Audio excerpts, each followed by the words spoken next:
काय गंमत आहे नाही? मी निवडणूक लढवतोय हे ऐकल्यानंतर तुमचं पित्त खवळलं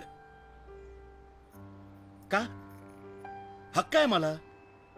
बाबासाहेब आंबेडकरांनी घटनेत मला अधिकार दिलाय. तो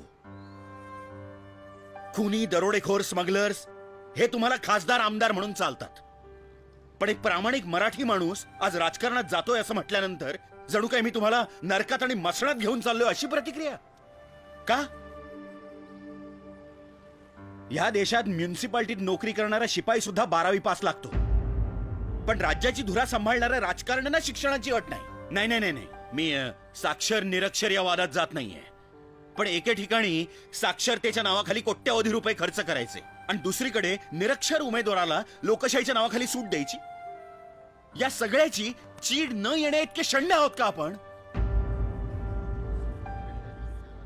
राजकारण हा बदमाशांचा शेवटचा अड्डा हे आपण मान्यच केलेलं आहे, पण राजकारण हा बदमाशांचा अड्डा कोणामुळे झाला याचा कधी विचार केलाय?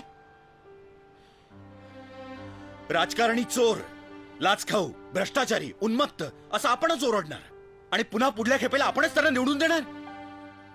आम्ही मतदान करायला कधी सोडून दिलंय? म्हणूनच तुम्ही जबाबदार आहात आजच्या राजकीय स्थितीला. निवडणुकीची सुट्टी तुम्ही हॉलिडे म्हणून साजरी करता आणि त्याचा फायदा घेऊन हे राजकारणी पैसे आणि बोगस मतांच्या जीवावर पुन्हा पुन्हा 5 वर्ष आपल्याला लुबाडायला मोकळे होतात. प्रत्येक नगरसेवक, आमदार, खासदार हे तुमच्या प्रश्नांची उत्तरं द्यायला बांधीलेत, पण आपल्यापैकी किती जण त्यांना त्यांच्या कृत्याचा जाब विचारतात? का नाही आपण त्यांना विचारत, अरे बाबा ना तुमची भूक तरी किती? तुम्हाला भस्म्या झालाय का? किती खाल? अहो कळत नाही का तुम्हाला? अहो काढून काढून गाईचं दूध संपेल, पण हे तर आता बैलाचं दूध काढत सुटलेत. देखो देखो सुनो, कोथिंबिरीची जुडी सुद्धा पारखून घेणारे आपण राजकारणाच्या बाबतीत इतके गाफील का?